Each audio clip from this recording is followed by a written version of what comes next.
Nag-alok na ng 10 milyong piso reward money ang Department of the Interior and Local Government o DILG para sa sino mang makapagbibigay na informasyon sa kinaroroonan ni Apollo Kibuloy.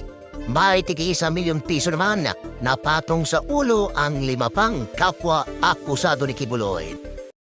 Alam nyo, ito naman ay warrant and we have to implement this. Kung talagang wala po kayong kasalanan, Pastor, meron tayong tinatawag na korte, no? Na sumurrender na lang po tayo para matapos na po ito. Harapin po natin ang akusasyon kamukha ng ginagawa ng ibang ordinaryong tao. Para niyuyurakan eh. Magsiserve ka ng warrant para ikaw pa masama. Hindi ba? Basta simple lang. Ang batas ay batas. Ang may kasalanan, mananagot. At yan ang gagawin namin, Pastor Kibuloy. Ngayon, simple lang.